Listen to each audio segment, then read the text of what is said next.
Intro music fades in and then fades to background hello. And welcome back to our channel. Today, we're embarking on a journey back in time to an era of breathtaking innovation, profound scholarship, and stunning artistic expression. An age that laid the foundations for our modern world in ways you might not expect. We're talking about the Islamic Golden Age. So, what was this Golden Age? Generally, historians place it between the 8th and 14th centuries. It wasn't just a single event, but a long period of incredible cultural, economic, and scientific flourishing across the vast Islamic world. From the bustling streets of Baghdad to the sun-drenched courts of Andalusia in Spain, this era was a beacon of light, while much of Europe was experiencing the so-called Dark Ages. Our story begins in the year 762. The Abbasid Caliph, Al-Mansur, founded a new capital city on the banks of the Tigris River. He called it Madinat al-Salam, the City of Peace, but we know it better as Baghdad. This wasn't just any city, it was designed to be the center of the world. Its round design was an architectural marvel, with the Caliph's palace and the Grand Mosque at its very heart, symbolizing its central importance. Under visionary rulers like Harun al-Rashid, of 1,001 nights fame, and his son Al-Mun, Baghdad transformed into the world's foremost center for learning. Al-Mun established a legendary institution that would change the course of history, the Beit al-Hikmah, or the House of Wisdom. Imagine a place that was part library, part university, and part translation center, all rolled into one. The House of Wisdom wasn't just a building, it was a movement. Scholars from all over the known world, Muslims, Christians, Jews, people of every faith and background were invited to Baghdad. Their mission: to gather all the world's knowledge and translate it into Arabic. They translated seminal works from Greek, Persian, Indian, and Syriac traditions. The philosophies of Aristotle and Plato, the medical knowledge of Galen and Hippocrates, the geometry of Euclid, and the astronomical findings of Ptolemy were meticulously translated, studied, and preserved. Without this massive translation movement, many of these classical texts would have been lost to history forever. But the scholars in Baghdad didn't just copy old texts. They critically engaged with them, corrected them, and built upon them. This is where the real magic happened. Let's talk about science and mathematics. Have you ever used the word algebra? It comes directly from the Arabic algebra, which was the title of a groundbreaking book written in the 9th century by a brilliant Persian mathematician at the House of Wisdom named Al-Khwarizmi. He is often called the father of algebra, because he developed systematic ways to solve linear and quadratic equations. His work was so influential that his own name gave us the word algorithm. He also popularized the Hindu-Arabic numeral system 0, 1, 2, 3, which we all use today. Imagine trying to do long division with Roman numerals. In the field of medicine, Baghdad was home to revolutionary hospitals that were far ahead of their time. They were organized, secular institutions that treated everyone, regardless of their background. They had specialized wards for different diseases, surgical units, and even psychiatric wards. Physicians like Al-Razi, known in the West as Rhazes, wrote comprehensive medical encyclopedias that were used as standard textbooks in Europe for centuries. He was the first to identify smallpox and measles as distinct diseases and championed the importance of clinical observation and patient history. Then there was Ibn Sina, or Avicenna, a true polymath. His masterpiece, The Canon of Medicine, was an immense encyclopedia that synthesized all known medical knowledge of the time. It was so authoritative that it remained a primary medical reference in European universities until the 17th century. He was also a pioneering philosopher, blending Aristotelian thought with Islamic theology. Innovation wasn't limited to the sciences. Let's look up at the stars.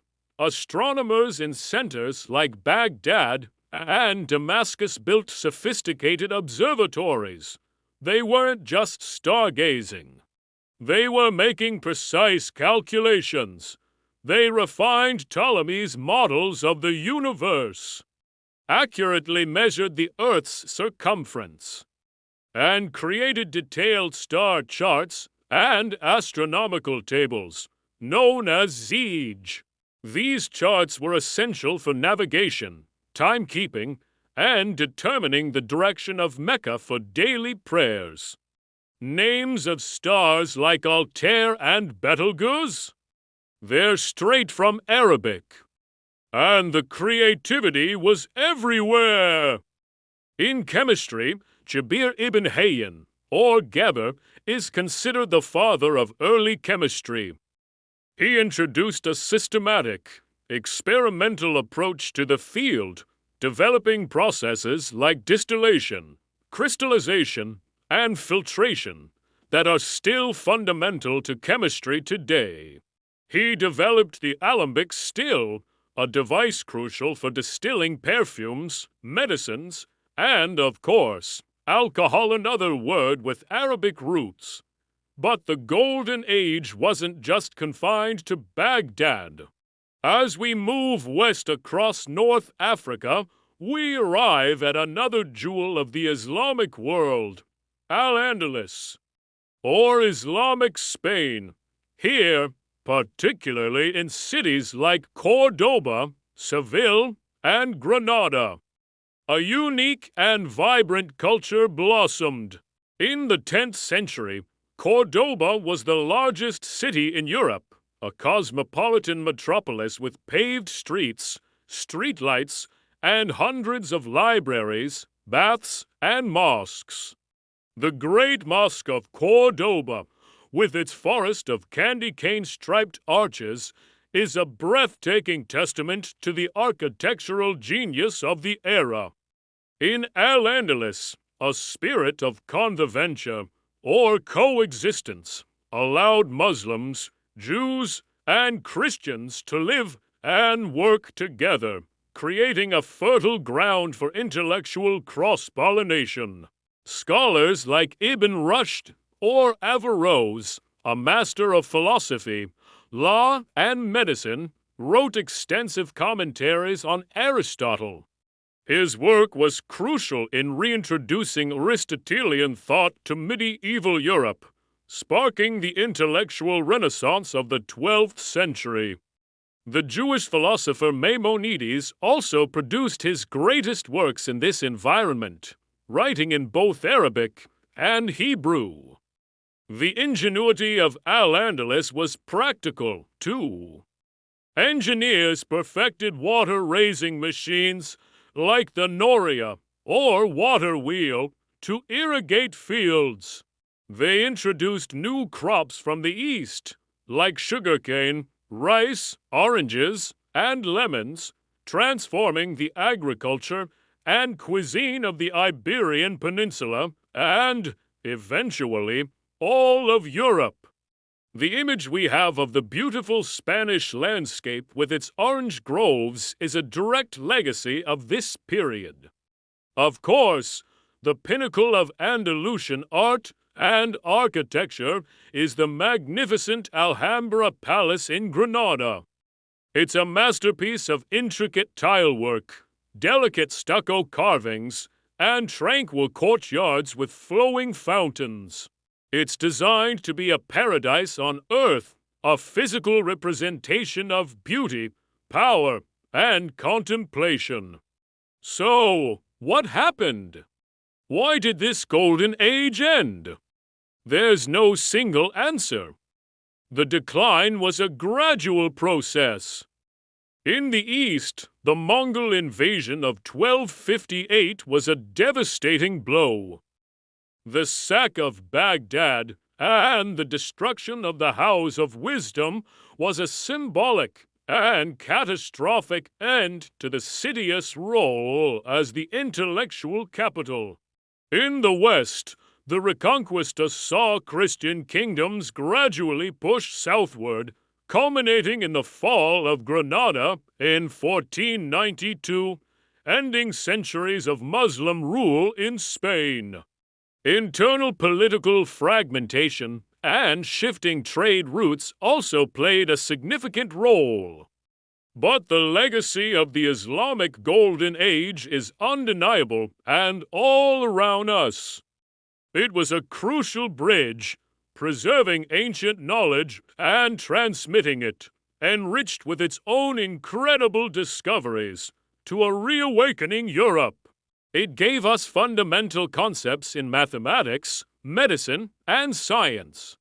It shaped our language, our food, and our understanding of the universe.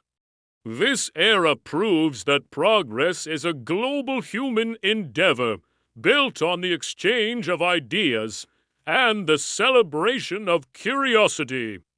It is a powerful reminder that knowledge knows no borders and that our shared history is far more interconnected than we often realize. Thank you so much for joining me on this journey through one of history's most fascinating periods. If you enjoyed this video and learned something new, please give it a thumbs up and consider subscribing to our channel for more deep dives into history. Let us know in the comments what part of the Islamic Golden Age you find most inspiring. Until next time, stay curious.